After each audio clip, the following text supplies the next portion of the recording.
இங்கே உச்சநீதிமன்றம் சொல்லியிருப்பது என்னவென்றால், முக்கியமாக பார்க்க வேண்டிய அந்த சரத்து என்னவென்றால், உங்கள் மீது குற்றம் சாட்டப்பட்டிருக்கிறது, அதற்கான விசாரணை நடந்து கொண்டிருக்கிறது.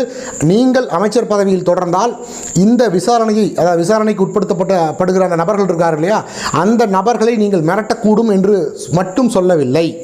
உச்சநீதிமன்றம் மாறாக வேறொன்றை சொல்லியிருக்கிறது. என்னென்னா, கீழவை நீதிமன்றங்களும் உயர்நீதிமன்றமும் உங்கள் மீது சாட்டப்பட்டிருக்கிற குற்றம் இருக்கிறது இல்லையா, அந்த குற்றங்கள் நிரூபிக்கப்பட்டிருக்கிறது, நீங்கள் தான் அந்த குற்றத்தை செய்திருக்கிறீர்கள், நீங்கள் தண்டனைக்கு தகுதியான நபர், நீங்கள் ஊழல் செய்திருக்கிறீர்கள், மக்கள் பணத்தை கொள்ளையடித்திருக்கிறீர்கள், அதன் காரணமாக அதிலிருந்து நீங்கள் தப்பிப்பதற்காகத்தான் உச்சநீதிமன்றம் வரை வந்திருக்கிறீர்கள், உங்களை நீங்கள் காப்பாற்றிக் கொள்வதற்காக. அதனால் உங்கள் மீது அனைத்து முகாந்திரமும் இருக்கிறது, நீங்கள் குற்றவாளி தான், அதனால் நீங்கள் தொடர்ந்து அமைச்சர் பதவியில் நீடிக்கக்கூடாது.